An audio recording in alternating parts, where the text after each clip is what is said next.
Hello, and welcome to another episode of Elevator Pitch. I am Altair, I'm Hazel. and today, as we announced last episode, we're going to be talking about... Everyone's favourite Batman film. Exactly. Batman and Robin! Batman.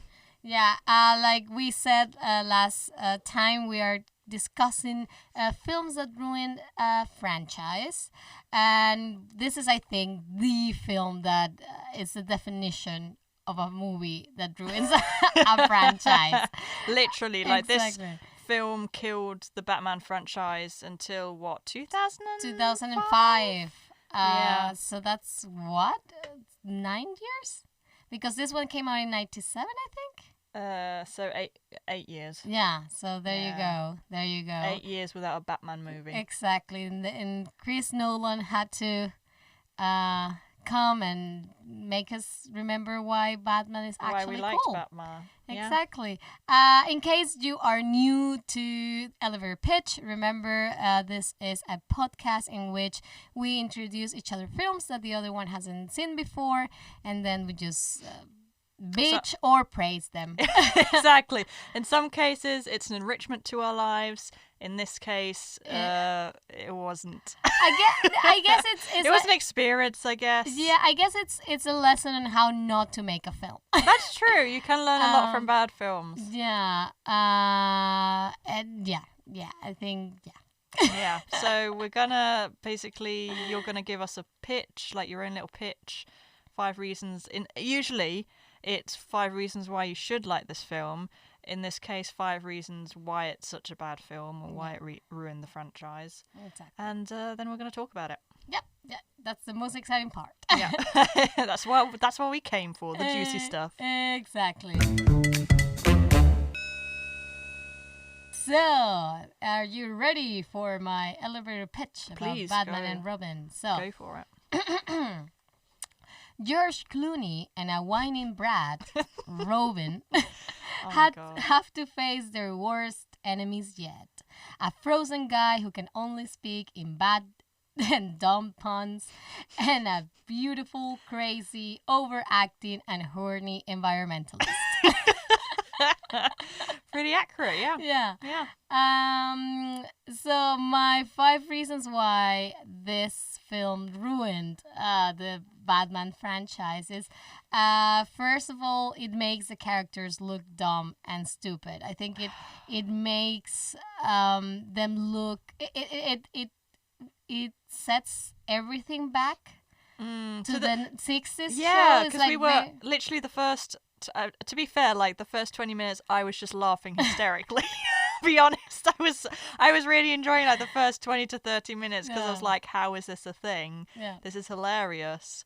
But yeah, that's one of my notes. It's like the 60s. It reminded me of the 60s TV show. Yeah, it's very ridiculous, and I read that one of the reviews, I think it was in the New York Times, like the critics said that it seems it looks like if John Schumacher took the show, the 60s show, as a Bible and kind of like try to replicate it, and try to have this like camp humor is how he described Yeah. it, but he said that kind of humor doesn't really work with the budget that they have, because okay, like it's a camp, like the 60s show, I guess it was funny because okay, it's silly, it's like a TV show, there's not a lot of things to do, so it's that's kind of the appeal of it. But this is a million, like how much was it, $100 million film budget? It had a budget of 160 Yeah. million.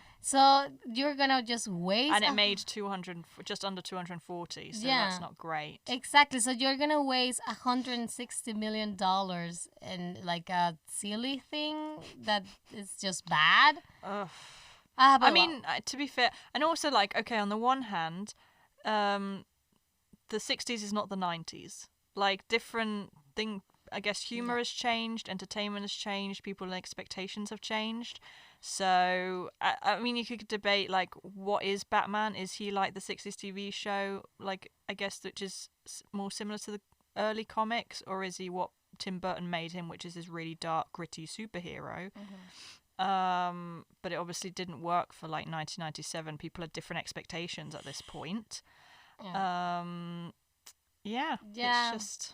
I mean, apparently, like Schumacher said that Warner Brothers wanted to create like a more family-friendly kind of Batman. Yeah, I know that Batman Returns turned... I think they got a lot of complaints from parents, I think, particularly because of the Penguin, that he was so gross. And they were like, why are you selling this to my children? Or like, particularly like in McDonald's Happy Meals and things like that. So I think that's one of the reasons, allegedly, that Tim Burton didn't get to make a third one.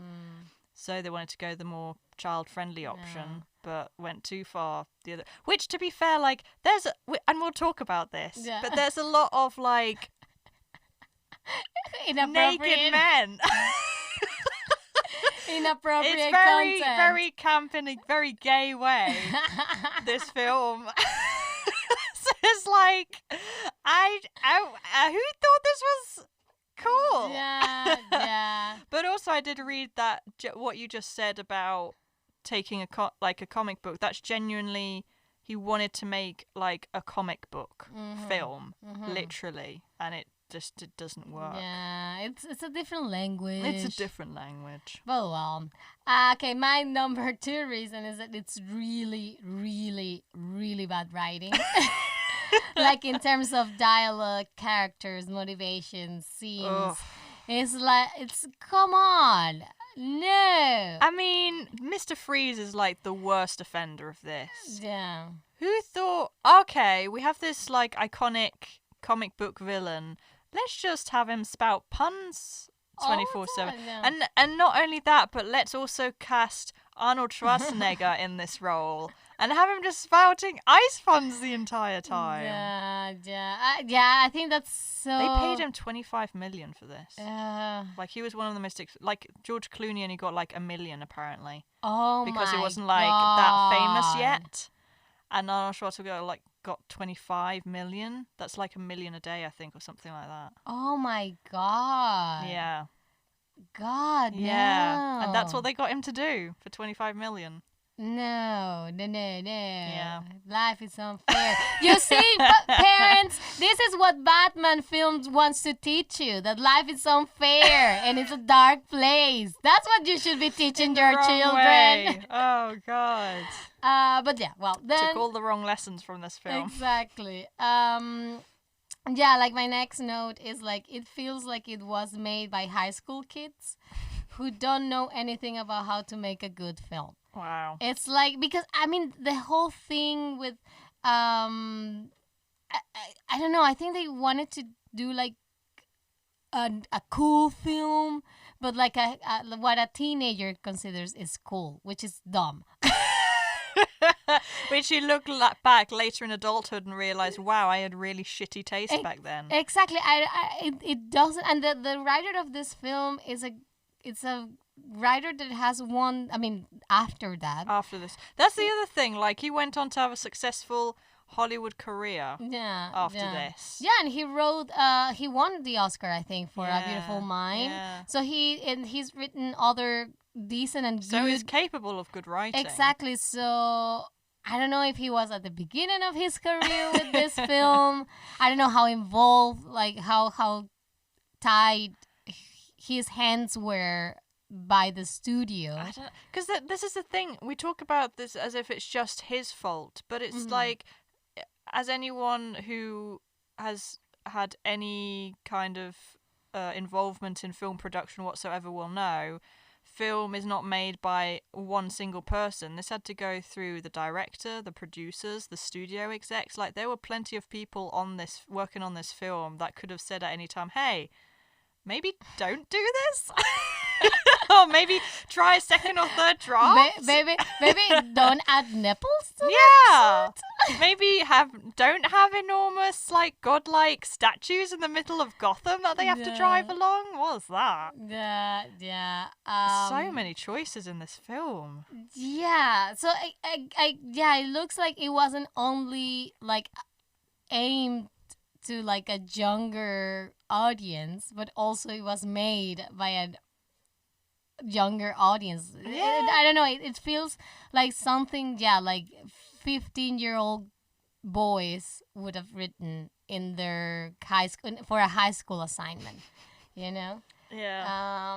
So yeah, that's the other. My next point is it is really cartoonish. Yep. I mean, the gadgets that they use Oh my are like God. so. Oh my God, I was laughing. Like cartoonish. I said, I was laughing so hysterically when they're fighting against Mr. Freeze and his hockey team from hell. Literally oh, quote. God. That's a literal quote. and then Robin and Batman fall over, and then they just like bang their shoes together, and like ice skates pop out. Yeah, it's so stupid.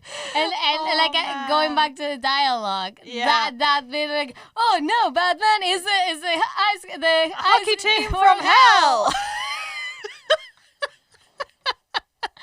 It was like, why are they? They're actually playing hockey. They've got hockey sticks. It was so dumb. That was so brilliant. I mean, like in a way, it almost transcends and into almost brilliant because it's like who can come up with this kind of stuff? Like this is no one would honestly think to make this. Yeah, and I mean, like also one of the stupidest things is like the credit card bit. Oh, I know that's notorious. I've seen that like Yeah. in a couple of videos. Yeah. Yeah, like when he just takes out, like, how do you order that card? I know. How do you? Okay, so I want a credit card, but he has to do it like anonymously because otherwise they would know who he is. But then it must be is the bank account that credit card is attached to, is that in Batman's name or is it Bruce Wayne? Exactly, that's How what would I you mean. order that and then have a specially printed Batman logo on the Exactly. front? That's what I mean. Like, how did he make that happen? Did he said, maybe that's how he did it. It's like, hi, I'm Bruce Wayne. I'm a huge Batman fan. So I want to customize my credit card as Batman because I'm such a huge fan of Batman. Maybe. So maybe the bank was like, oh, okay, yeah, this is an eccentric millionaire who really likes Batman. Yeah, he can. He has plenty of money, so Yeah. let's give him what he wants. Maybe that's how. Maybe. That's how the only way I can think of. Unless he has his own bank. Maybe. So he has like That- Bruce Wayne bank. The Bruce Wayne and Exactly. yeah, Wayne And- Bank. Exactly, and then that's how he got the credit card. But still, someone at that bank must know. Someone at that bank must be like, this is kind of fishy. Yeah, well, he got it. But that's really Yeah. stupid. It's a really stupid gadget, and I think it uses a lot of cliches. No, well, Yeah. I guess this isn't. I don't think it was a gadget, but it's like when they're tumbling down from the rocket at the beginning and they Yeah. start surfing in midair. Like that's wow. Like It's someone so- I was sure like they're not. Oh my God, they did. Yeah, they're like surfing on In the just air. the air. Yeah, And these, yeah. I think they like took pieces of the Oh, broken rocket. Like the doors. the doors of the rocket. But then it's like that's not how physics works. Exactly. You wouldn't just. How is that stuck to your feet? Exactly. Oh God, it's so stupid. Oh, It's boy. so stupid. Yeah. Yeah, and like my last point is that it uses a lot of cliches, like the evil scientist again.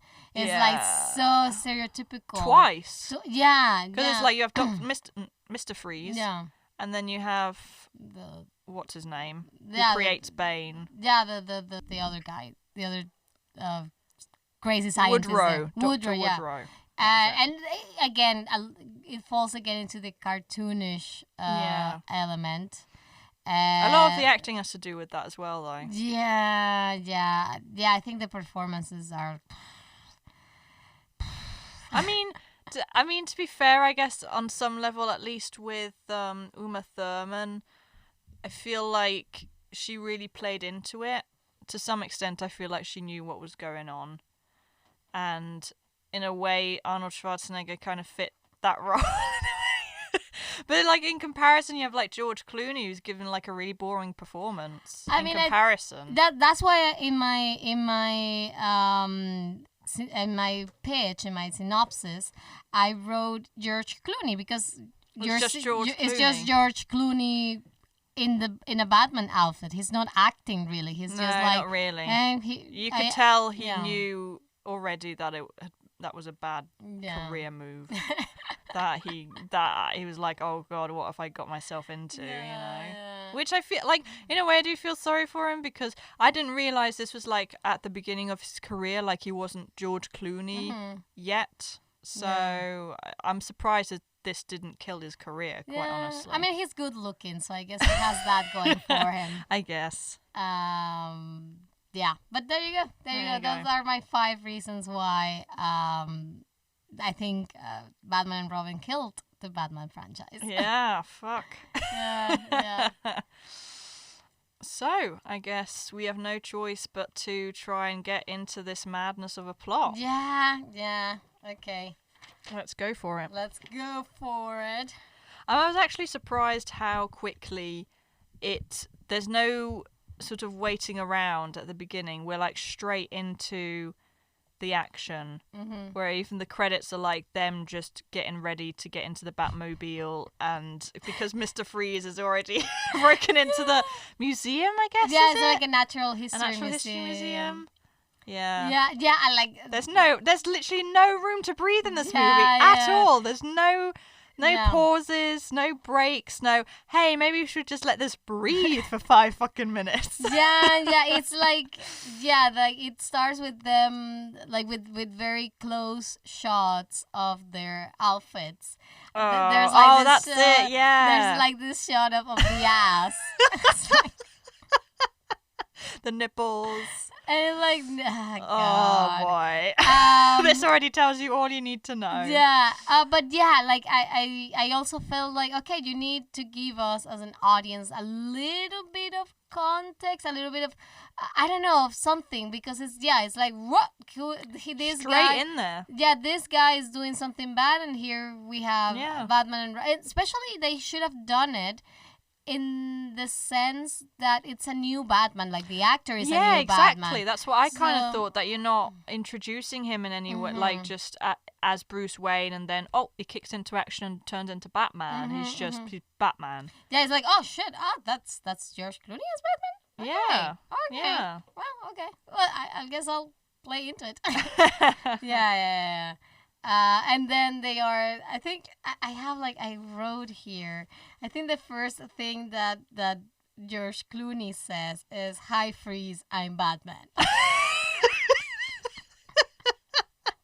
It's like, yeah, we know. I kind of figured that out. I'm pretty sure you would know at this point. You've been in like this is your 4th movie now. I feel like people would know who Batman is. You're clearly established in this universe. Yeah, I thought that was so stupid. Why? This is the thing, like, that all of the there is one of my notes is just there is no subtext whatsoever. Yeah. Everything is just blurted out. Yeah. Everything is just being told to us. Yeah. Oh boy, yeah. Yeah, and then. We're there in the Natural History Museum. Because he wants to. And Mr. Freeze, from what I understand, this is what I've read on the summary on the Wikipedia page. That's what I read because some too. of it I need to, I'll be honest, I've never read any comic books, so I need all of it. I know is from pop culture. Yeah. But from what I understand, so he had this accident that we see on camera later on, which I thought was hilarious. But so, because he can't survive in normal temperatures now, he has to wear this cryo suit that for some reason has to be powered by diamonds. And there is that diamond that he's stealing from the Natural History Museum. Yeah, I thought that was also like so stupid. Like how, I mean, maybe there is a physical reason. I don't know if we have any physicists listening to the podcast, and you can tell me, actually diamonds are the only source to power a cryo suit. Exactly. if they were to exist. Exactly. So then I apologize, but if it's that's not the case, then it's like, so you just picked diamonds because diamonds look like ice. I know, that's what you feel like is the theory that they're going on. It's just like, it looks like ice. Yeah, but fancier. Exactly, because I guess it's not that big of a threat if he just starts stealing ice. Well, I guess. No, He yeah. just goes to every liquor store. Just stealing bags of ice. And the liquor store owners are like, oh my god, Batman, you have to help us. When he could just buy a freezer and freeze it himself. I feel like that's what the movie would actually do, is have him steal bags of ice, even though he could just, I guess, steal a freezer and just freeze the ice himself. He could, yeah, produce his own ice. I mean, he lives in like an icy lair from what it looks like. Yeah. So, oh boy. I also want to know. Who the henchmen are that would agree to be his followers, who have to dress in like, you know, they have to spend all this time in like this cold, icy environment. They have to dress up as hockey players, like in big fur coats to be able to hang around, be around him. Why would you agree to that? There's surely easier ways to be a criminal. Yeah, I know. Man. But I think it's such a stupid thing. I mean, I guess it's. I don't know. I think it's so arbitrary. Like, oh yeah, let's have him steal diamonds.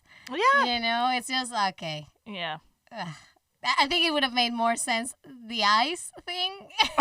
And it would have been, like, I would have fell for the liquor store owners, you know? Yeah. Like, yeah. oh, poor Or like guy. he has to, or he like freezes the river in the city or something, and that, I don't know, whatever. Yeah. But no, they decided And to go with also diamonds. explain to me at the end of this, so the ice hockey team from Hell shows up, Yeah. his buddies, they click their feet together and are prepared to skate around on the ice. Yeah. Because Mr. Freeze has now iced everything. Mm-hmm. Oh man. And then this is where I got slightly lost, because I then wondered, because then Mr. Freeze escapes in a rocket, but the rocket is in the Natural History Museum. Mm-hmm. Where did the rocket come from? Yeah, I don't know. Was it? No, because they just broke in through the main door, right? Because he like crashes through the roof. Yeah, exactly. Maybe it was just there, but then you have to think: would they have a functioning rocket? That's the thing. They wouldn't have like a functioning rocket in a museum. Apparently in Gotham they do. I'm also. Although, to be fair, yeah, I also wonder who keeps a diamond in a museum. That's the other thing. Yeah, why would you keep a diamond in a museum? I don't remember ever going to a museum where they're advertising a diamond. That's a crime waiting to happen. Yeah, especially in Gotham. In Gotham, like, I know, right? You'd think you'd keep it walled down in a dungeon somewhere like 500 meters underground, you know? Yeah. Protected by layers of steel, 500 security guards, because Gotham is just... It's the worst city to live in. Yeah. That's just tempting fate, that is. Exactly. I don't know if they just got cocky because they have Batman. You know, so it's like, we have... Batman will stop them. Exactly. Maybe. So yeah, and then Batman tries to go off, is in the rocket with him somehow, and then he like freezes him to the rocket inside, and then Robin somehow manages to hold on to the outside of the rocket, and then gets into the rocket after Mr. Freeze has escaped, and then, like we say, they surf down through the air. But I think that's at the end of the film. No, I thought that was at the beginning. No, I think that's at the end. Am I confusing that? Okay. I think so. I don't know. It was there was just so much going on. It was just. Yeah, because I know they go. He escapes the. What's his name? Because I thought because I thought they go after him. They surf after him, and then they kind of catch up to him, and that's when he freezes Robin. I don't know. Because I remember a rocket in the museum, and I was like, "Where did the rocket come from?" Yeah, I don't remember. That's one of my notes. Why does Freeze have a rocket in the museum? Surfing through the sky. Those are my notes. It's okay. He has a rocket in the museum. I don't remember. Well, my notes are my evidence. Yeah, I think that's what happens, and then they catch up to him on the ground. Yeah. And then that's when Robin, who is the most annoying character ever to be put on film, gets cocky and goes after him, and then of course freezes him, and then he's like, "You have a choice now, Batman. You can pursue me, or you can unfreeze Robin." Which apparently, they have a certain amount of time to unfreeze people who have been frozen, because then they'll be fine. As if that's how ice works. They have like 19 minutes or something. Yeah. So he unfreezes him. And then he gives him a lecture. Yeah, exactly. I mean, their entire relationship is just him like berating Robin, and Robin being like, "You're just jealous." Yeah.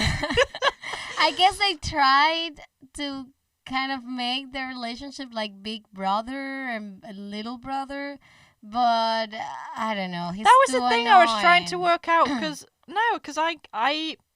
I mean, there's several ways you can interpret their relationship. That is one of them. I kind of thought it was supposed to be more like a father-son thing. I don't know. I mean, in some But then ways, again, the character of Robin is supposed to be like a teenage boy, I think, but they just hired like a 30-year-old actor to play him for some reason. Yeah, that's the thing, because I think like in some ways the way he speaks to him would be like a father talks to his son, but I also think like it's their age difference is not that big in order for him to be like a father to Robin. So yeah, that's what I thought. Maybe they're supposed to be like, like big brother and little brother. But I don't know. I don't have any. I'm not a brother, and I don't have a little brother. Yeah. So I don't know. Yeah, it's you don't. I think that in the film you don't really understand why they are a team. Yeah. I think at the end you do. At the end you but sort of get but it, at the beginning it's like, okay, but if he's so annoying, what you don't need Robin, Batman. No, he just gets himself into trouble, and then you have to go and save him. Yeah. And then he's not even grateful for that. Yeah, and then it's like, Robin, like, go and be your own. Fuck off. Exactly.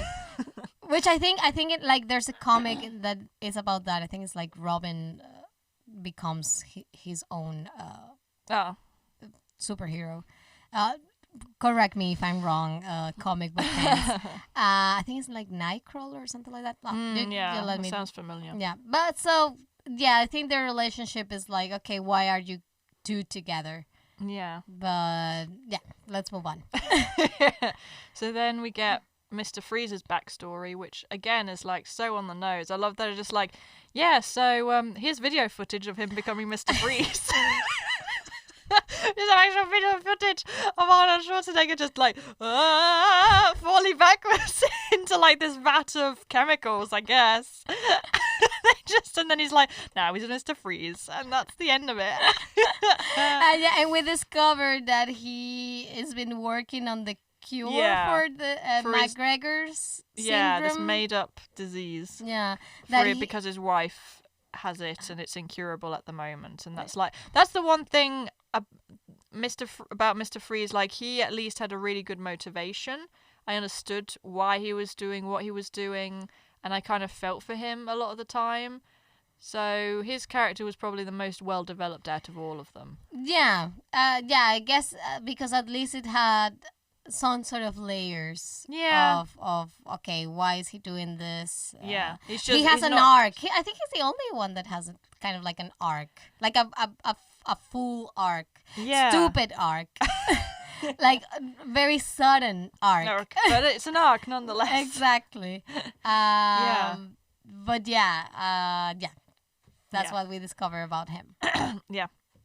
And then we meet the woman who will become Poison Ivy. Yeah. Who's just working in this lab, botanical lab. She's obviously Poison Ivy, so she loves plants and wants to save plants.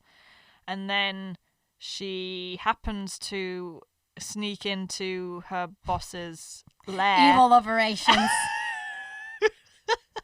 Dr. Woodrow's demonstration, just as he was demonstrating to, I think, these businessmen, I guess, or these criminals. That was one of my notes, because like he's kind of like selling like a super soldier, or something like that. But then when you see like who his clients are, it's like people that are dressed as foreigner cultures. Yeah. So one looks like African, another one looks a lot like the common depiction of Fidel Castro, and another, I don't remember the other one, but it's like, okay, so the evil criminal foreigners, the foreign dictators are like, exactly. But well, it's the 90s. We didn't have political correctness back then. Oh boy. So they just strap this criminal to the table and turn him into Bane, basically. They just pump him full of this stuff. Which in one of my notes is like, they have like this big like bottle with the chemical, and it says Venom, and it also has a skull on it. It's like, we get it. Just so you know, this is dangerous material. It's like, we get it. Okay. Do not drink. We get. Yeah, this is like a dangerous experimentation. Okay, we get it. Yeah. But then it's like a very skinny dude. Yeah. And then he becomes Bane. Bane, yeah. And which is another thing. I don't know. Maybe the lore. Maybe I need to know more about the lore of Bane, but I find it. I don't quite understand that right at the end what they do is like they pull out his pipes, I guess. The plugs that are feeding him with the venom, and he just turns into this normal guy again. Yeah. And I thought surely maybe it would be more efficient to develop a venom that you use once and then they turn into these super soldiers, and you don't have to keep feeding them this venom. Yeah. Maybe, through these hoses. Maybe this was like the beta model of a Bane. Yeah, just a demonstration. Exactly, and then he was going to keep working on it. If he got the finance, I see. Yeah. Then he would improve it. Yeah, but he never got it. He never got that far. Yeah, because there's like an accident. Right? Something goes wrong. Well, I think doesn't Bane get out of his change, I think? Yeah, something like that. He breaks free, I think. And then she makes a noise, or like draws attention to herself, and then Dr. Woodrow takes her outside and gives this big speech. Oh my god, all the speeches and exposition of this film is incredible. Yeah. And he says like one of the best lines is like, I'm gonna throw this shelf on you to kill you. Which I think must be like the most indirect way you can try and kill someone. I'm just gonna throw this shelf on you and hope that it kills you. You literally have like a killer soldier in the basement. What are you doing? You literally just a whole pot of venom. But exactly, and that's the thing, because at the beginning I thought, okay, so he thinks this shelf is gonna be that heavy that it's gonna kill her, and Maybe. then it's like what I read is that he hoped that the chemical reaction from all the plants that were on the shelf would kill her. Yeah. Which it's okay. Stupid, because like you said, you just have venom. Well, maybe if he injected her that venom, she would get like Bane. So maybe that's not practical. Maybe she would get like a super woman or something like that. Yeah. So no, but like you have Bane. Yeah.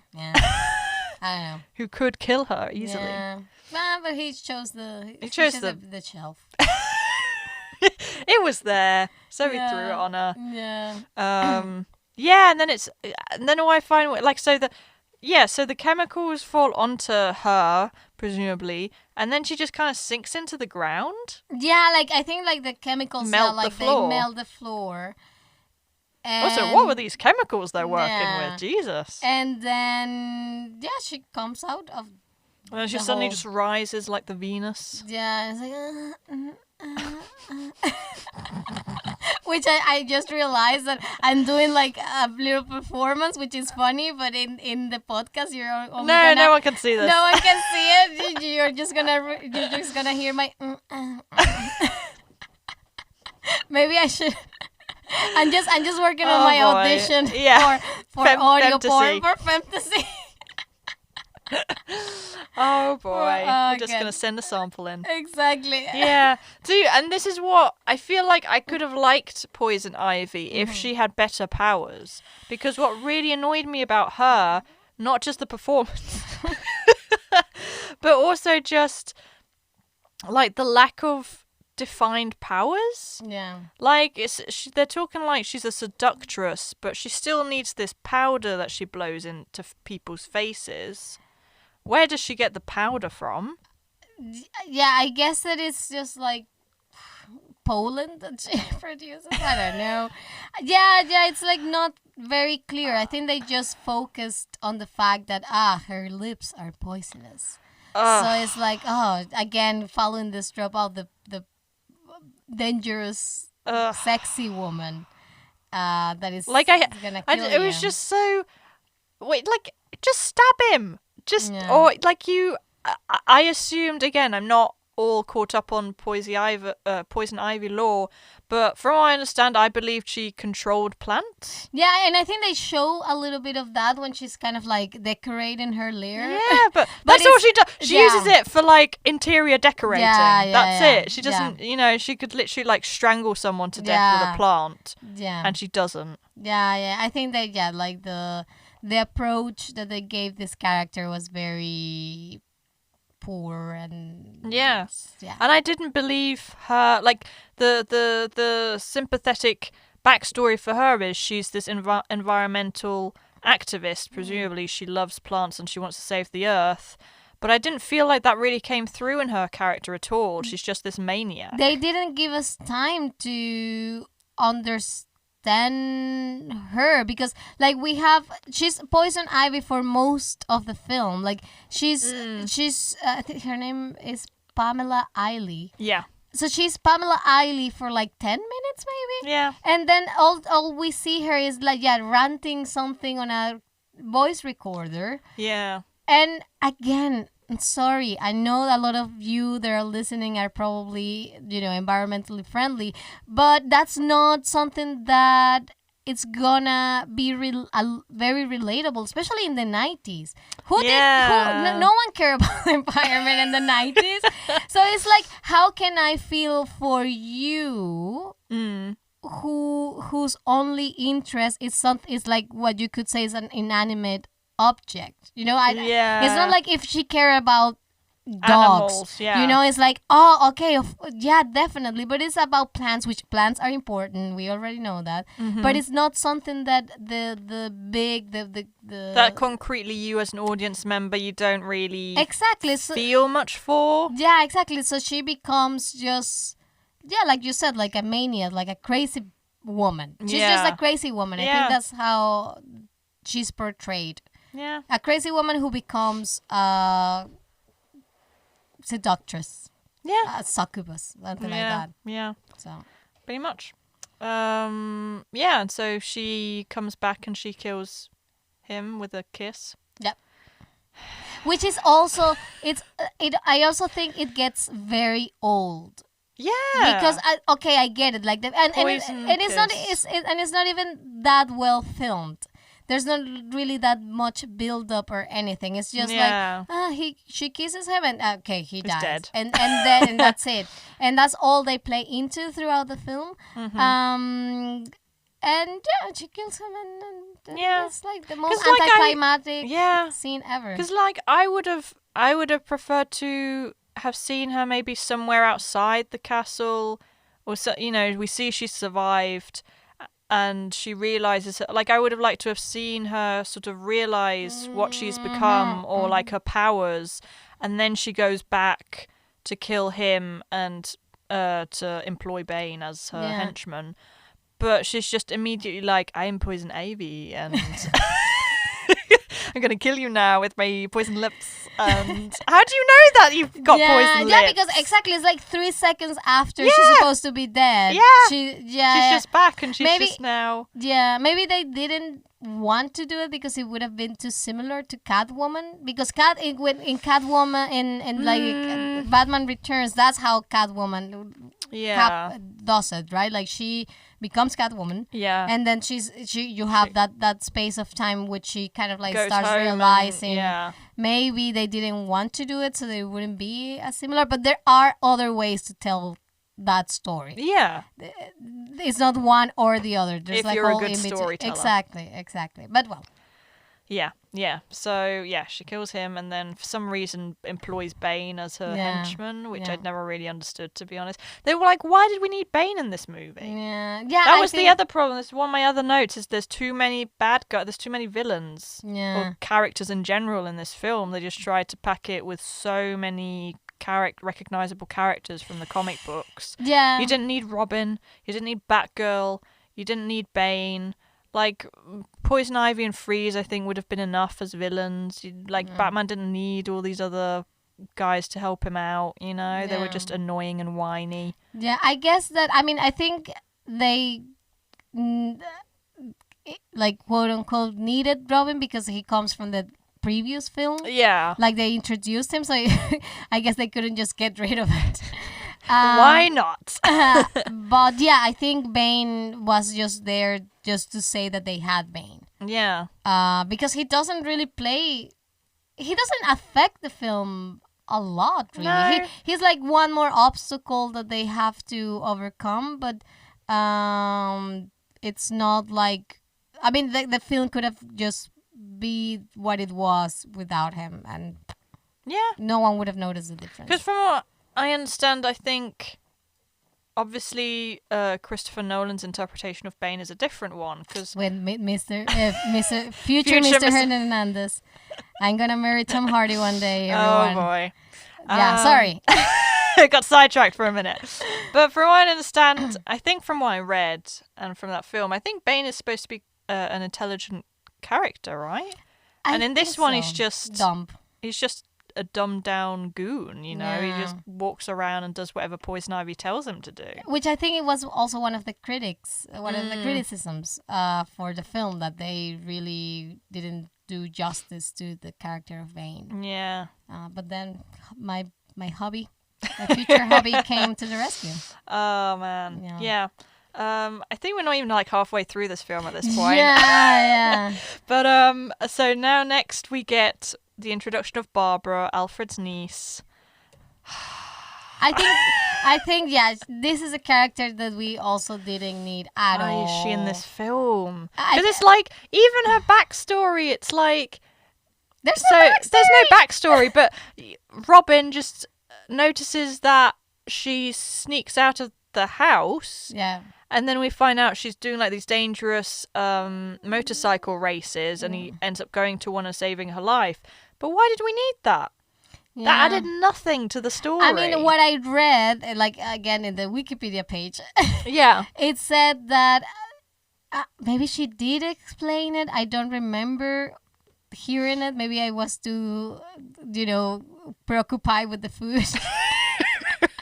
But apparently she tells him when he goes and rescues her that she's doing these races to win money for Alfred, who's sick. Oh, which he needs because he working for Bruce Wayne apparently doesn't pay enough. Exactly. So yeah, that's what it said on the Wikipedia page.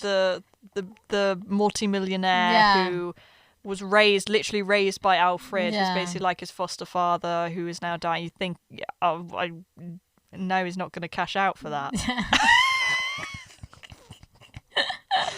Sure, needed that.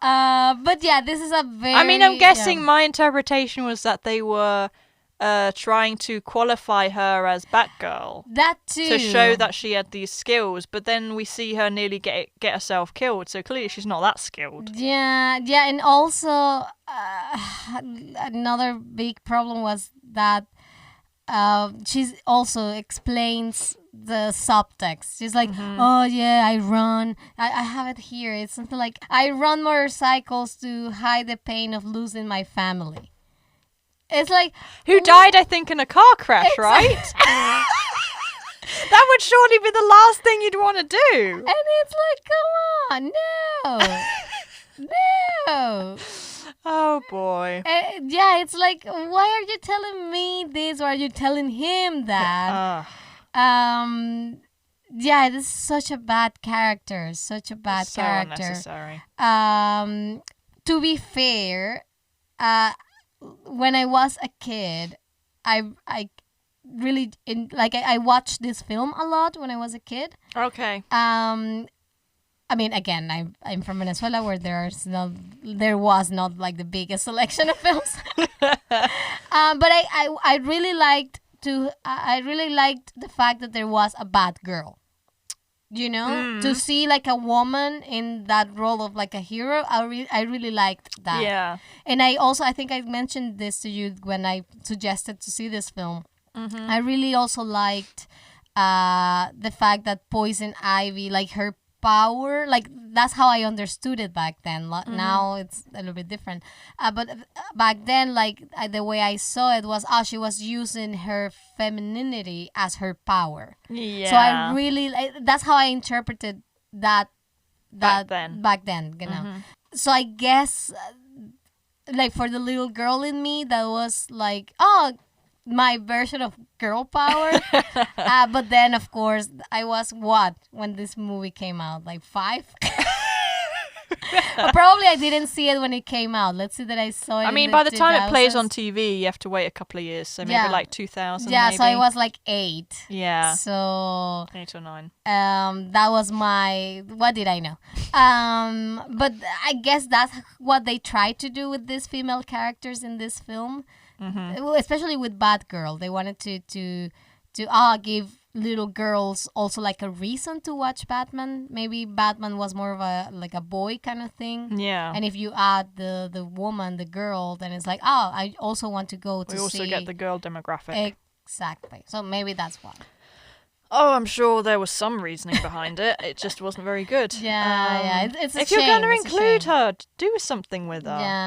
Yeah. I guess back then there was still this mentality of let's just add a woman. It doesn't matter. It doesn't matter how good of a character. Very well fleshed out. Exactly. Although to be fair, no one in this film is, so it's not like she's unjustly treated. Yeah. Unequally treated. So next we get to so much to get through. This plot is insane. Next time, then Bruce Wayne is at this telescope observatory thing. Yeah. Gotham Observatory, and then a Poison Ivy shows up. Yeah, as her not Poison Ivy self. Yeah. As what's her name? Eiley. Pamela Eiley. Pamela Eiley. That was the other question I had. Like, what happened? How did she change her hair? Was she just wearing a wig? I think she was wearing a wig, probably. Okay. But she proposes something to him to save the environment, but he rejects it because it would kill millions of people, I think. But then she hears about this charity event where Batman and Robin are going to show up as special guests. So she's like, I'm going to crash this party, which she then does. In this really weird scene where, like, she's wearing this, like, I guess we could describe as like a furry outfit.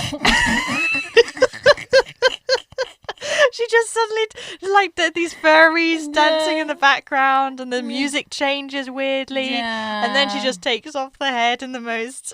Yeah. And I'm like, this doesn't add to your sexy persona, does it? I know. Like, it's supposed to be seductive, and she's wearing a furry costume. Yeah, and I bet, yeah, exactly. That was like no offense to the furry community. Exactly, that's like a very weird choice. Yeah, like, why don't you just have her looking very, seductress from the beginning? Because she does take. Why couldn't she just like go as Poison Ivy, but like slightly disguised?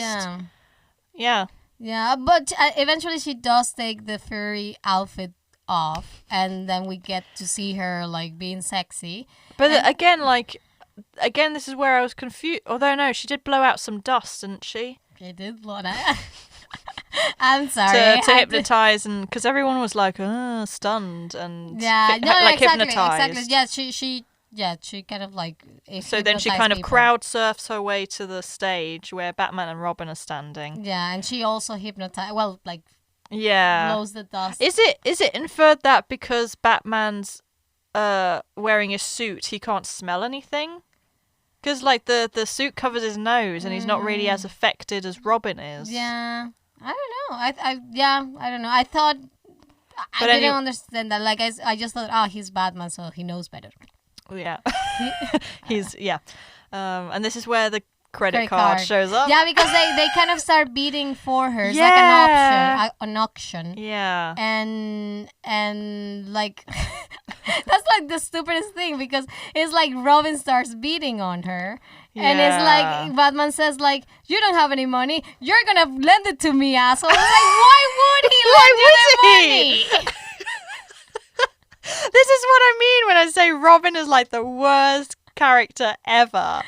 Yeah. Oh god, like, you're gonna give me the money that I'm gonna use to outbid you. Yeah. Sure. That's how money works. Exactly. And then I'm not sure. Do they? I think because Batman outbids him. Yeah. I think like, he gives like $1 million and takes the credit card. And then Freeze shows up. Exactly. Yeah, to steal another diamond. Because they're apparently everywhere. Like, how many diamonds does Gotham have to spare? Yeah. This is you'd think at this point, like we discussed at the beginning of this episode, you'd think that Mr. Freeze, the clever man that he is, would try and develop a cryo suit that needs something other than diamonds to run on at this point. Like, he's spending most of his time, like, you could be researching McGregor syndrome in the time it takes you to constantly have to go out and steal diamonds all the time. Exactly, yeah. Oh, God. Yeah, it's like it's not a very well thought out plan or dynamic logistics. Yeah. But then they managed to, in all of the chaos, they managed to capture Mr. Freeze. And he goes to Arkham Asylum, but not for very long, because then Poison Ivy breaks him out. Yep. Yeah, and then that's where we discover that. I love that Robin's character, like his normal persona, is actually called Dick. I just realised that. I'm sorry. And he's a dick. He's a dick. He finds out about Barbara and her drag races and whatnot.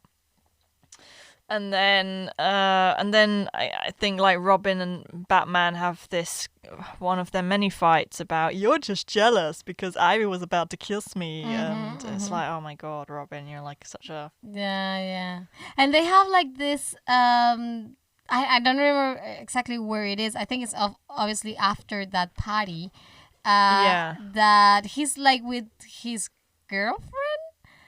Batman is with his girlfriend, like having dinner, and that's right. I think he keeps having like these visions about Poison Ivy. Yeah, and again, it's the way women in this film are portrayed, because then you have McPherson, who's playing his girlfriend, who is the Joy's roommate. On Friends. Yes. And she's a beautiful woman, but again, she's just like decoration to him. Yeah, we never interact with her. Exactly, we don't get to. She's just like a pretty shiny object there. Yeah. So it was like, why do we need her? Like, don't give her any relationship, because it doesn't add anything to the story. Why is she here? So exactly, we know that he's like a bachelor. He doesn't really, do relationships that well. That's part of his character. So why is she here if you're not actually going to do anything with her? That was my problem with that character. It's like, okay, we don't need her on this film. Like, she's not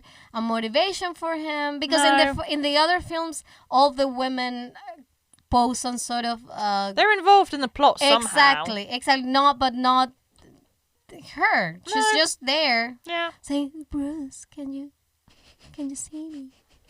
Bruce, what do you mean by that? It's like, come on. what are you doing here? Yeah. Oh well.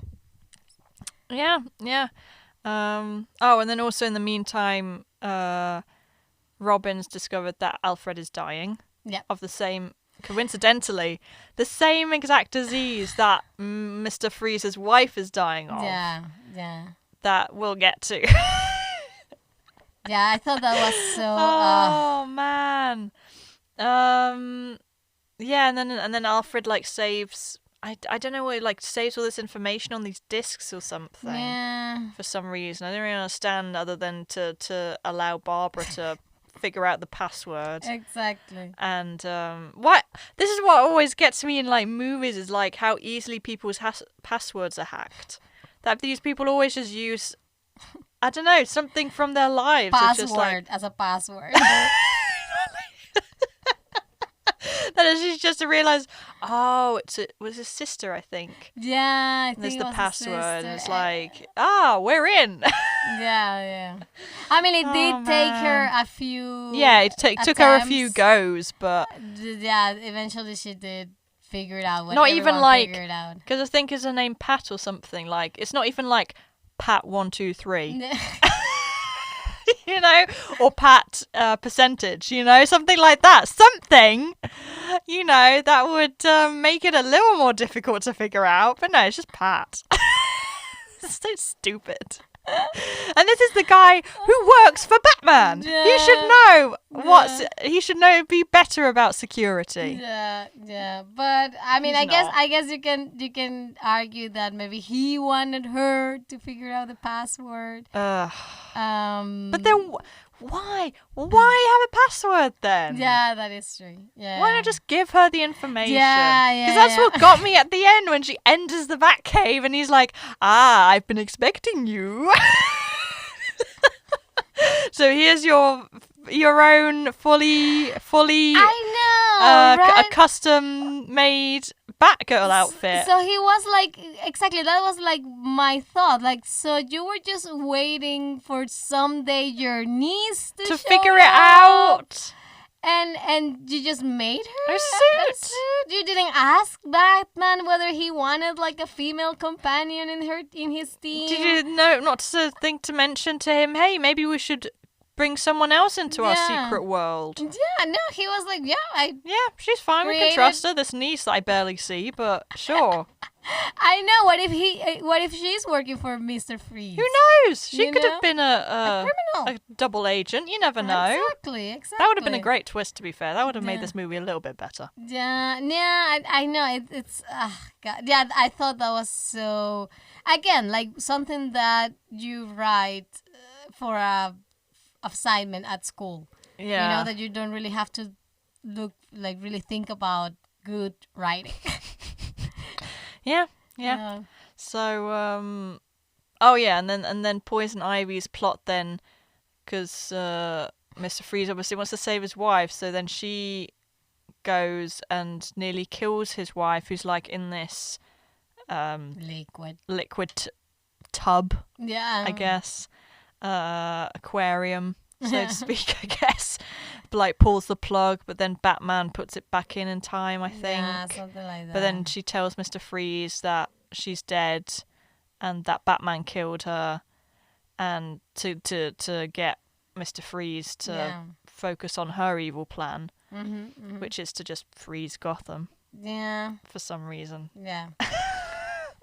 Yeah. Yeah, and then they start freezing Gotham? Well, you have the bit where I love this bit. Where so you have Robin and Batman fighting about Poison Ivy again. And then you cut to like Poison Ivy's found this lair. She's shooed these guys out with the help of Bane and decorated it with her interior decorating skills. Yeah. And and is sitting on this enormous plant that presumably she controls, which is another thing we'll get into. Yeah. And then Robin shows up, so she tries to deduce him. And this has got to be one of the grossest moments of this film. Is when she kisses him and she's like, you're about to die. And then Robin's like, ha! And he pulls like this rubber off his lips. Yeah. Ah. Yeah, like when I was a kid, I thought that was really cool. Oh. I was like, oh yeah, he tricked her. But you don't really Ugh. need him to trick her. Why did he go? I don't remember. Why did he go for all the trouble of kissing her? I don't know. He just You could literally. I don't know. Yeah, Why does anyone do anything in this movie? because he could have just started to fight her and that's it. It's unnecessary. I guess of course it's to build tension and to make the audience believe that Boston Yeah. Ivan got Robin. But then what is his motivation behind that action? Just to get close to her? I don't know. Yeah. Yeah. But then, and then Batman comes in to save him yet again, Yeah. and then Ivy gets trapped in this enormous plant that she was sitting in 5 minutes ago. But I think she started fighting. What's her name? Batgirl. Because Yeah, maybe because they- Robin's drowning, Yeah. and in this really awful edit, Yeah. fast forward and back effect. Yeah. Um, And I think he and Batman go after Mr. Freeze, and I know they leave the two women to fight. because women can only fight each other. Exactly. And everyone likes a cat fight, so Exactly. That's what we came for. Yeah, exactly. Now I'm trying to remember what happened. So we have the cat fight, The cat so fight. to speak. I'm trying to look for a joke. There's a The joke bat in there fight. somewhere. There's a joke in there somewhere. Exactly, but yeah, I cannot think of something right now. But there is if you find the joke, let us know in the comments. There will be. Yeah. Yeah, and then so Batgirl defeats Ivy. Yep. And I guess she falls into this big plant that she was sitting in before earlier. Yeah, although there's exactly, which is, it's like a big mistake of I guess of the script, because of what you pointed out. She was just sitting there. Yeah, just earlier. In the previous scene. This is what confuses me about her powers. I thought she had control over plants, but why would her demise be at the hands of an enormous plant? Yeah, exactly, because there's not even a setup of I lost my powers, or now the plants turn against me for some reason, unless the reason why this big flesh-eating plant turned against her was what she heard she did to Mr. Freeze's wife. Oh, maybe. So The flower's I mean, I like you, Ivy, but that's a no-go. That's a step not too far. appropriate. Exactly. That's not So now I'm appropriate. going to eat you. Yeah, but then that's the thing, because I assumed that's what happened. The flower ate her, but then later on, that's she true. shows up in prison. Yeah. Maybe she was actually trying to protect her. Oh, okay, maybe bad girl is gonna kill you, so I'm gonna protect you by swallowing you. Yeah, by snapping shut. Yeah. I don't know. It's a really weird. I think it's a little bit. Just we need something to get rid of her in this scene. Exactly, So let's we make have the to- plant. But I don't know. You could stick her head underwater. You could knock her out. It's too violent. Maybe that's the thing. Maybe Well- they didn't want Batgirl to kill her or something. Maybe because girls Well, you don't could just kill. knock her out. You could have Yeah, exactly. Batgirl knock her, karate chop her against the wall, and then she, I don't know. No, I get, but maybe they didn't want to show this extremely violent nature from Batgirl. I don't know. Which is less violent than the plant eating you. Yeah, because I guess you I would. guess it's more cartoony, isn't it? the way it Exactly. happens? I guess you would say it wasn't girl who killed her or who knocked her unconscious. It was the plant who was already evil. Yeah. I don't know. I don't know. I mean, trying to work any sense into this film is a lost cause anyway. Exactly. Yeah. So in the meantime, then Dr. Freeze has activated the freeze ray, I'm going to call it. the enormous freeze ray to freeze. Exactly. Can you remember? I've forgotten now. Like, why does he want to freeze Gotham? Because as a ransom, so that they can give him money to develop the cure for No, his but wife? like at No, this but point, he has- already thinks his wife is dead. At this point, that's true. But well, he already wasn't had it? the plan. Was it part of Ivy's plan? Yeah, it was Ivy's plan Yeah, to freeze the whole world. exactly and save the Earth by Yeah. destroying half of it. Yeah. But This yeah. is like weirdly prescient of a lot of recent films where it's like the real virus is humanity and we Yeah. have to kill humanity to save the planet. And, Yeah. oh man. Yeah. It's yeah. Yeah, it's yeah, I don't know. It's I guess yeah, like I don't know if I ever understood the motivation of Mr. Freeze to do this. Yeah. Because yeah, I know what Ivy wants. Vaguely. Yeah, exactly, but what is his interest? I guess just to be evil. I guess it's I guess it's revenge, I guess, against Yeah. like Batman who he thinks killed his wife. Yeah, probably. I think. But it's a Yeah. bit I don't know. Why would you not just freeze him personally? Because he's just a man. He wants to make him suffer by watching his entire city freeze. I guess, yeah. Yeah, Yeah. maybe. They just needed something dramatic. They needed a reason. They needed a big Exactly. final. Exactly. They needed a reason to justify paying Arnold Schwarzenegger 25 million. Yeah. Oh my God. Yeah. the humanity. Oh boy. Yeah, and then they have a fight with Bane. I remember. Yeah, this very. I don't know how Vane is in the comics, but here in this movie, like especially when you compare this Bane to future Mr. Hernandez's Bane, aka Tom Hardy. Yeah, yeah. When you compare these two Banes, they are so different. It's like, Yeah. why? How am I Yeah. supposed to be scared by this dude? Because didn't you say, I think in the comics he's actually quite intelligent? And I whereas think here, I maybe I read that some. Yeah, whereas here he's just a he's dumb just is a sidekick. dumb. Yeah. Um, But I mean, I guess he's the muscle, so you gotta have some. You gotta have some muscle in a Joel Schumacher film. exactly. We know that. You have to show the guns. Yeah, and then they pull, and this is the thing, like they pull his tubes out eventually, Yeah. and that's what makes him normal Skinny again. Yeah. And I kind of think that's a very ineffective venom that what's isn't it like the the substance. doctor that the doctor created. You kind of think surely you want a venom that you just inject once that works, because otherwise you're liable to exactly this happening. Yeah, but I guess maybe you don't do that. Or was he just a prototype? But first of all, maybe it was just a prototype, but also maybe it's also the control factor. Like if you are able to take it that's away, true, then that's you have a true. little bit more of control. So if of they run the, amok. exactly. Yeah.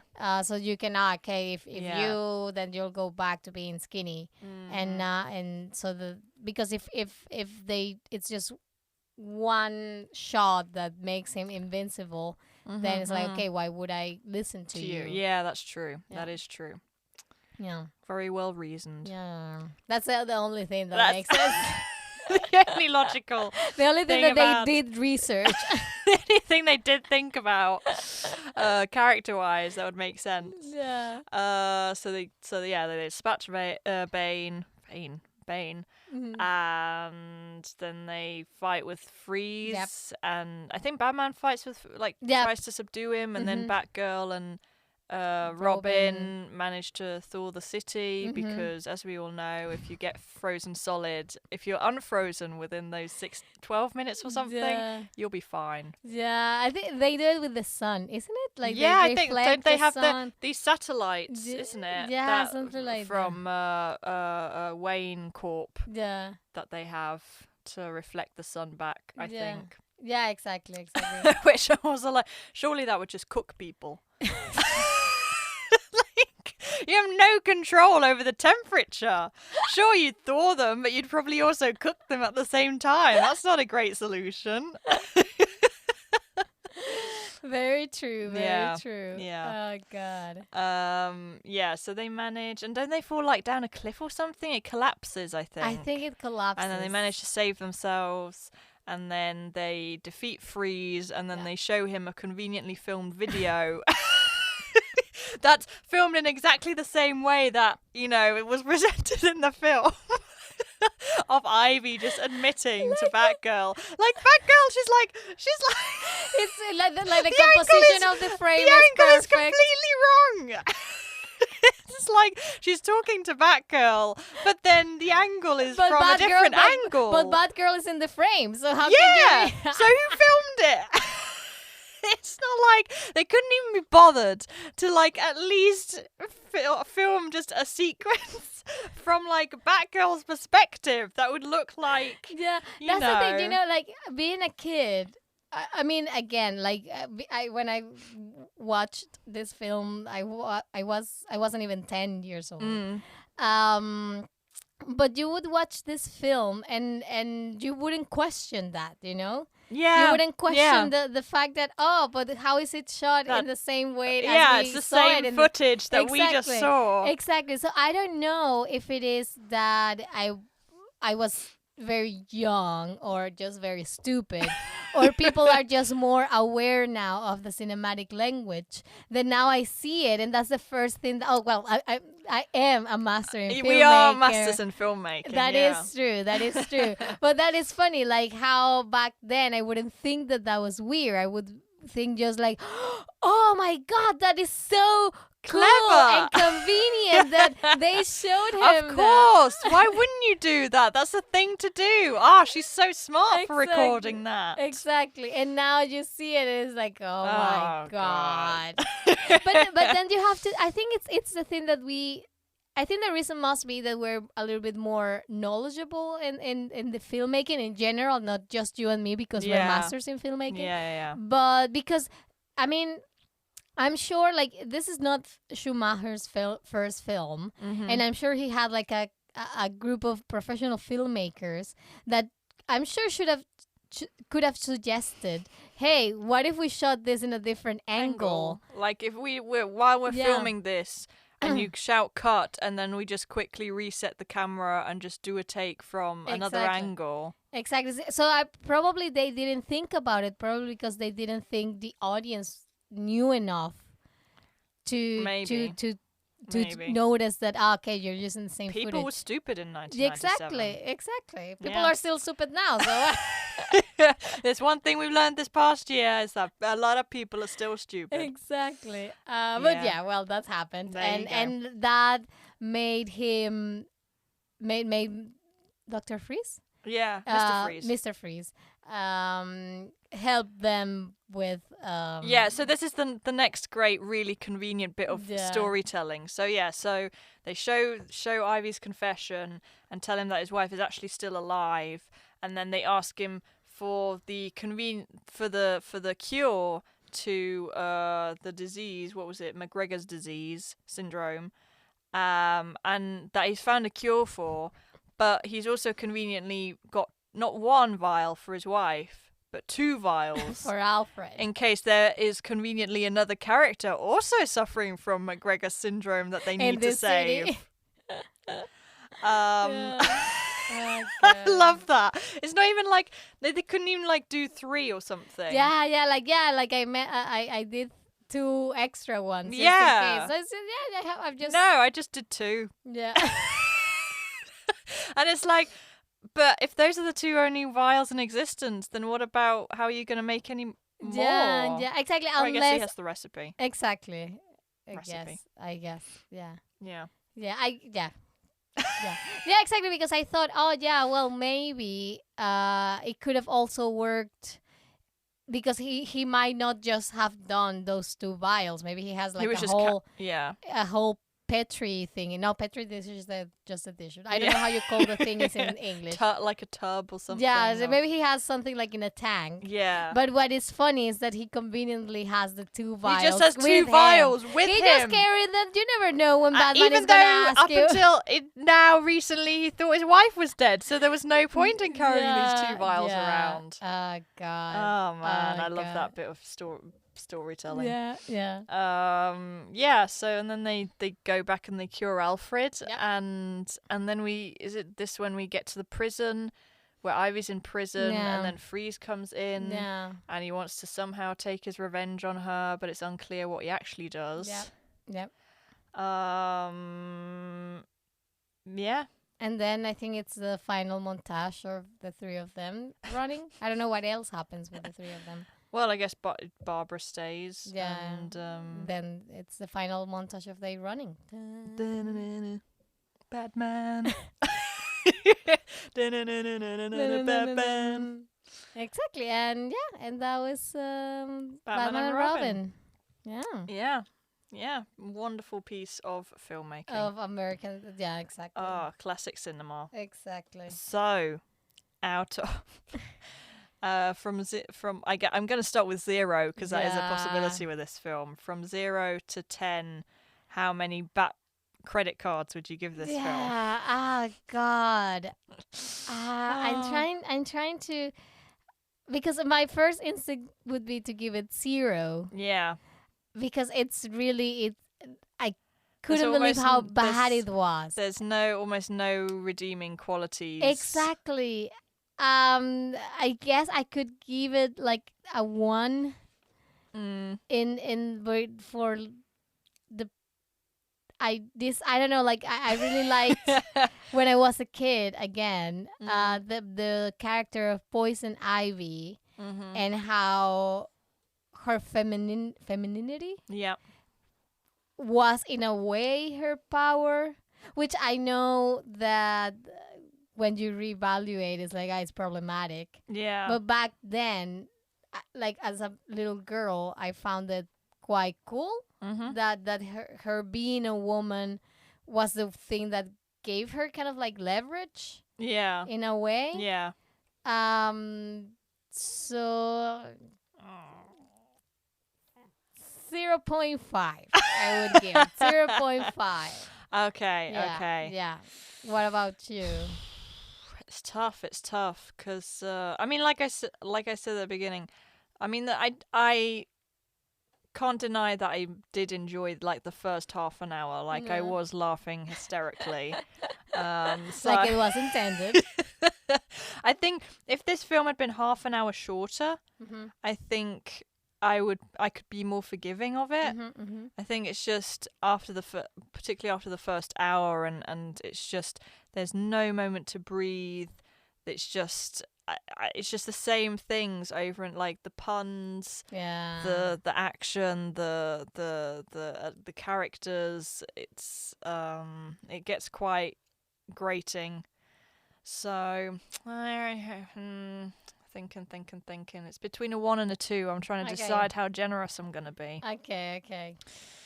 I'll give it a 2. Okay. Yeah. I think because like I say, I enjoyed the first maybe like half an hour, 45 minutes. Yeah. And I can see how you can like maybe enjoy it with your friends and make a drinking game out of it. And I know some people like it because it's so ridiculous. So I'm going to be a little bit more forgiving. Okay. Yeah. Fair enough. But it's pretty bad. Yeah. I mean, if you haven't watched it, which probably a lot of people have watched it just because of the thing of how bad it is. Yeah, I think just because of its reputation. Exactly. But if you haven't, you could do it, but I think I would suggest with a warning label. Yeah, but and watch it with friends so that you can laugh all together. I wouldn't watch it on your own. Yeah. No. Yeah. So there you go. This was Batman and Robin, the film that ruined the franchise that started it all. Exactly, and then thanks to Chris Nolan, who I know for a fact is a fan of this podcast. Thank you, Chris, for saving Batman's reputation. Yeah. I think a lot of people are quite grateful for that. Yeah. Yeah. So, terrible movie translations. Yep. So I've got 2 this week. Mm-hmm. The first one is from Denmark. Okay. It's Die Hard. It's Die Hard with a Vengeance. Okay, that's the. It's like the 4th or the 5th one, I think. Okay, yeah, I have no idea. Something like that. Yeah. And it sounds like a title I would expect to come out of Denmark, quite honestly. They're kind of weird in Denmark. Oh God! I'm sorry to all our Danish listeners. Do we have listeners in Denmark? I don't know. Well, no, I don't think so. Not at the moment. Okay, but maybe We're they're in safe. Berlin. Yeah. And they're Danish. Yeah. You could add. Well, yeah. Okay. Yeah, well, I think you know Denmark's who you kinda are. weird. You know who you are. But well, explain how this title happened then, if not because they're slightly weird. Oh my God! A whole demographic down the toilet. There's some weird films coming out of Denmark. Let's be honest. Okay. I mean, I guess Lars von Trier is from Denmark, no? Yeah, I think so. Yeah. Yeah, so he's quite weird. Yeah, he's a weirdo. Yeah. Okay. But I guess you don't want to judge an entire country just on one weirdo. Yeah, film, exactly. It's the what's it called? The Human Centipede. I think that's a Is it? Danish film. Oh. I think. Oh, you are weird then. Okay. Yeah. Okay. I think, but let me double check that. Okay.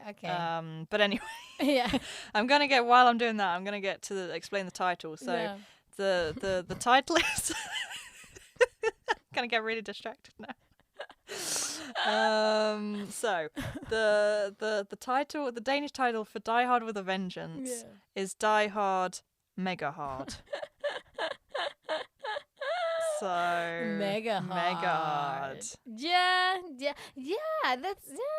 I mean, I thought it was going to be something like disgusting or something. I don't know. No. Maybe because you said the human centipede.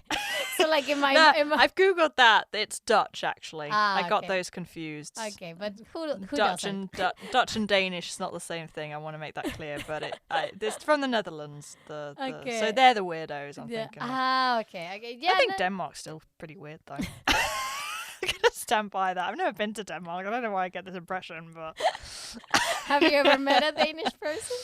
no, I don't think so. Okay. I think I've heard things though, or seen clips that were played on Danish TV where a guy, I don't know if they were talking about breastfeeding, Oh, okay. and then this woman, this presenter, Flash the audience with. got breastfed by a woman, I think, Oh, on TV. that is weird. That is weird. I thought like. But maybe I'm getting that confused with the Netherlands again. I don't know anymore. I've really opened this Pandora's box. I really wish I hadn't said that now. It's really confusing. Then we can still agree Lars von Trier is a weirdo, so let's go over that, okay? When you cut the podcast, that's the bit that you're gonna keep. I know, I'm in charge of editing this thing, so I have to decide whether I want to ruin my reputation or not in Denmark. I mean, that's the challenge. Oh God. You have to understand, Hazel is Swiss. So for them, it's Switzerland and the I rest think is Paul shit. Verhoeven is also Danish. Cool. Paul Verhoeven. He did RoboCop Oh, okay. and Showgirls. Okay. And he's a little bit weird, I think. Again, I haven't met these people. From what I've seen. I From what love I've heard. how this section has become. It's just racism. It's just prejudice. We haven't even really discussed the title. No, not really, no. So, Die Hard, Mega Hard. What do you think? What's your opinion? Well, I guess it sounds, and maybe it's just my dirty mind. Yeah, obviously, yeah. But yeah, it does sound a bit dirty. Yeah. Mega. That's why I mentioned it. Yeah. Yeah, I guess you are glad that's something that you like to hear, Mega Hard, but not in the context of Die Hard. Yeah. I don't know. I guess it's the implication being that he's gonna die harder than all the other times. Yeah, maybe. Yeah, I don't know if I've seen that. Like I think I've seen just the first Die Hard and the fourth one maybe. I I've haven't only s- seen the first one. I haven't so. seen the second one or the third one. Mhm. Or I think there's another one, like the fifth Oh, one. I think there's like 5. I think. Yeah, I haven't seen the fifth one. Because there's one with his son. I think I that's the 5th one. Exactly. Let's Google this. Yeah. I don't know which one Die Hard with a Vengeance is. Yeah. Let's Um, see. Because I remember watching the fourth one and they all I think it's with Justin Long, I think is his name. And the only scene that I remember is when he fights this Chinese, well, I don't know if she's Chinese, this Asian actress. Yeah. And that's the only thing that I remember about this film. Yeah, so Die Hard with a Vengeance is the 3rd film. So Die Hard Okay. 2, and then it's followed by Live Free or Die Hard, and then A Good Day to Die Hard. Okay. Yeah. Okay. I mean, that's an awkward title, isn't it, as well? A Yeah. Good Day to Die Hard. Yeah. You don't want to die hard. Yeah. Well. Okay. So the porn. That's I guess that's the unofficial porn title of a film. Yeah, you could assume that maybe they the porn title got accidentally Yeah. accepted as the As real thing. Yeah. I was like, oh well, it's too late. We already printed. We already paid for the posters, Exactly. so what can you do? Exactly. Yeah. Yeah. Well. There you go. There you go. And then the second one is, I guess, far less funny. Okay. After this comes out of Hungary. I'm not going to say anything about Hungary. I don't know anything about Hungary, so I cannot be racist with Hungary. I know this is going to sound very ignorant of me, oh, okay. but how do you call More peop- ignorant than my outburst. But how do you call people that come from Hungary? Hungarians. Hungarians. Okay. Yeah. I was like I could only think of the word in German. Mm-hmm. I was like that Hungarish. I was gonna Hungarish. like I was gonna say it in English in German with an English accent. Sort yeah. Yeah, it's Hungarians. Okay, Hungarians. Okay. Yeah. So the Hungarians decided Okay. to call the Terminator Okay. the Dealer of Death. Okay. Which is kind Okay. of still It's- quite a cool title, I I think. Yeah, I think it's the Dealer of Death. Although I don't think it's quite as evocative of the the actual Yeah. film, I Yeah, guess. I think it has a little bit of mysticism maybe Yeah. around it. I think It makes me think of like the Seventh Seal. yeah. Something like that, where someone has Yeah. to confront death. Yeah. Personification of Or death. maybe it's like death. Yeah. You know, death is a real person Uh-huh. and is a drug addict. Oh. And this is the movie about the dealer of death. The guy that sells death, it's drugs. There's Genius. a plot there. There- There's a There's something going blockbuster there. right there. Yeah, that's our next film right there. Exactly. Yeah, but it that's what doesn't. it sounds Yeah, like. it doesn't. I think I think Terminator is more like mechanic in a way. It sounds like Yeah. more like machinery. Yeah. It's like- 'cause, yeah. Yeah. I like, but it's not a bad title. It's just No, it no. just doesn't translate the essence of the film. Exactly. Yeah. Well, that's it for this week. Yeah. Next week we have The Sopranos, Okay. another episode of Binge Week. Of Binge Week. I hope you are following along with us. Mm-hmm. Especially Stay because there's a film coming out or a prequel. Oh, a prequel film. Yeah, that's true. So yeah, we have to. I don't know if we're gonna catch up. On Oh time. God. But if we don't, it doesn't matter because we're gonna have fun. Dissecting The Sopranos. Exactly. Thank you so much to everyone for listening. I hope you enjoyed this film. Yeah. Well, no, not this film. This podcast. This sorry. podcast, yeah. Yeah, You don't want to because- enjoy. I mean, I guess you could try and enjoy this film, but it's hard, probably not. difficult. That is mega hard. That's mega hard. Yeah. But no, but I hope you enjoy the podcast and you join us for the next week. Yeah. Please. Yeah. Please do. I'm Altair. I'm Hazel. And listen. See you next week. Yeah. Bye. Bye.